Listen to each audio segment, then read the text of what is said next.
And my psyche was changed as well. I easily give up now, more irritable, can't sleep well at all, etc. My kids will choose what they want to be even if it's curling. What is something that your parents did that you swore never to repeat to your own kids? Constantly comparing myself to other people's kids and belittling my own achievements. It's like the equivalent of comparing your parents' wages, house or job with other kids' parents. Get loaded in front of them. Growing up in a family of drunks has soured me for the most part to drinking even socially. I do partake occasionally but not often. Deep down I feel alcoholism is in my genetics, so I steer clear unless the occasion is perfect. Refuse to admit I was wrong. Parents aren't infallible, insisting you are is asinine. Parents can provide teaching moments by admitting, explaining, and apologizing for their mistakes. Children should know that learning from your mistakes is one of the fastest paths to personal growth.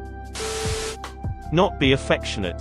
My mom was very distant and not a physically emotional person with me growing up. I realized that if I have kids I'd want to read to them, hug them, celebrate their accomplishments. Overall have them feel comfortable with me to share their thoughts or feelings.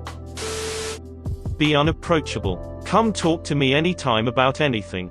Everything can be fixed. My son hides things from his mom and waits until he can tell me because she won't respond appropriately. He lost a video game, and was lying to her about having lost it, but was so scared that she would find out he was lying. He told me in the car when I picked him up, and I told her I needed to look for something of his that he wanted. All he ended up doing was having it wedged in his game case where he couldn't see it. My 6-year-old was giving himself anxiety because of a stupid Nintendo Switch game because his mom would have belittled and spanked him instead of helping look for it. It breaks my heart. Use them as leverage against the other parent. Abuse them, allow them to be abused by a significant other, abandon them, then return years later once they've grown and try to cause them as much pain as possible for who knows why. I have 4 sons and I genuinely can't imagine doing most of what happened to me to them. Blows my mind. Really poor food choices. My mom, trailer trash, I'm sorry, used to go every day to the 7-Eleven and get me a lunch of powdered donuts, a pop, and some chips, every so often a sandwich in those little plastic triangles, or a chocolate bar. I used to think it was cool, but even at 12, I knew something was up. I remember my teacher one time came up to me and said, "Don't you ever have anything healthy?"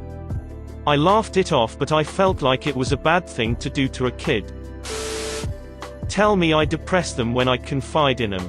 When I came out about it, my mom blamed me and said, "Why are you doing this to me?" Like I made up 10+ years of depression to get at her or something. It's not a good feeling. If you don't stop crying, I'll give you something to cry about. I am told I was a very sensitive kid, and maybe I was, but honestly, with the crap they were saying to me, could anyone really blame me for crying? 90% of the time, if I cried in front of them it was because of them, and my stepdad would always say that stupid phrase. I like logic, always have, it makes much more sense than things like emotions. So, when he would say that, I only made the mistake of replying once, "But I'm already crying because of you giving me something to cry about." I copied speech, grammar, and phrasing from other people around me as a kid, so that's the way my brain chose to phrase my response. Looking back, maybe he thought I was mocking him or something. So, yeah, that didn't go over well. I was like 9. When I was little, when my dad was doing anything out in the yard, my brother and I would ask if we could help. The answer was always, "You can help by staying out of the way."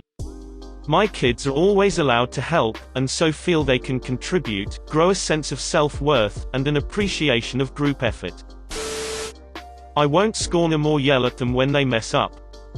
I was a really sensitive kid, so when my parents told me to go to hell or called me a moron, it tore at me, and distorted my self-image.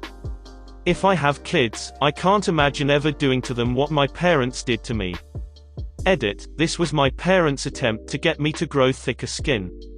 But words hurt. One thing led to another and depression began to take its hold. And at such a young age too. The thought of depression and self-hatred that required therapy sessions to manage terrified me. Thankfully, they took the hint and settled down, and I still keep in touch with them. I was not allowed to have any friends or date. Also, I had my door taken off at 14 and told I didn't deserve privacy because I slammed it. Guilt tripping, physical and emotional abuse. Edit, I asked to hang a sheet up for privacy and they said I didn't deserve privacy for slamming my door. I had my first ever panic attack that way and my stepdad told me to stop over-exaggerating. My depression and anxiety was always belittled. I was in a mental hospital and my dad and stepmom came to see me, and my stepmom just kept telling me what a horrible person I was and that I was just there to get away from her. Also, my stepdad would call me a slut and punish me for things my brother did. He also molested me on several occasions, and when I told my mom, he convinced her I was lying. He told me my feelings didn't matter.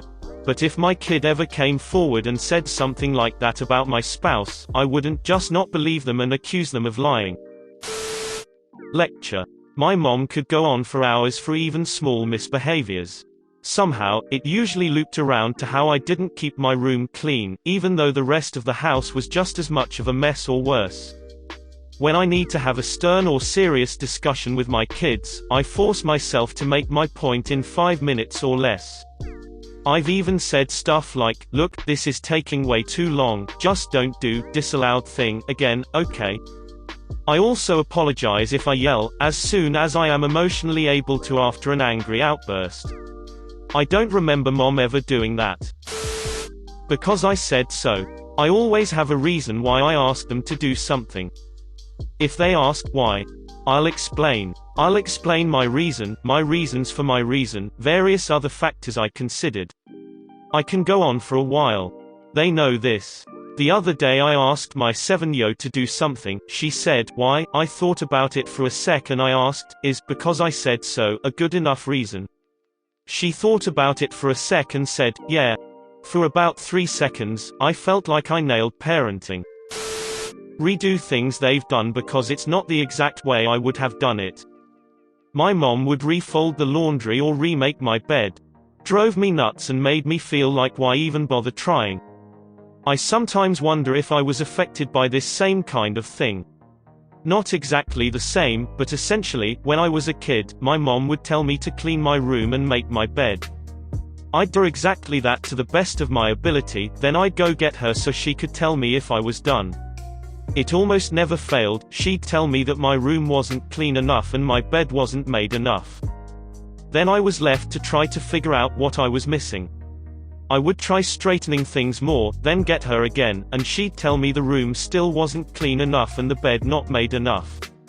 I would just feel baffled because I had no idea what more I could do before it was enough. I felt like there was some invisible mess that she could see, but somehow I couldn't. I couldn't understand what I was missing, and it would never be explained to me exactly what still needed to be straightened up, or what part of my bed still needed to be made. So now as an adult, in just about any context, I often have this underlying self-doubt that I am missing something, somehow, and I can't trust myself to know when I've done enough. Try to be controlling over my kid's life and blame all the problems on the other parent. When I was 15, my dad, an MD, decided to have a meeting with me to discuss my future and make a choice of what I wanted to be. I wanted to be a programmer so bad. I loved it. So I said programming, software engineering. He went on for over an hour about how that profession is lame and you'll always be behind the scenes unrecognized. This was back in 2004, how wrong was he? So, I didn't know what to tell him. I remember my cousin, who was a few years older at the time, told me accounting would be a good fit for me if I didn't know what to pick. It would be easy for me and I'd fly through my degree. So I remembered that and said, "Alright, I'll go into accounting." He literally exploded in my face, yelling and shouting how could I throw my future away. I was scared of him. I never was close to him. He barely spent time with me my entire life. This grown-ass man was never there for me but decided to control my life. I knew what he wanted me to say, I just wanted the yelling and shouting to stop and I wanted him to calm down. So, I said defeatedly, okay, I'll be a doctor. He immediately turned around, smiled happy and congratulated me. I felt what it's like to have a part of me die that day. I wasted 3 years of my life in med school before I got depressed and asked my sister to help me convince him to transfer over to engineering school, but my life was never the same. And my psyche was changed as well. I easily give up now, more irritable, can't sleep well at all, etc. My kids will choose what they want to be even if it's curling. Like and subscribe for more funny, interesting, and scary r/ask Reddit videos.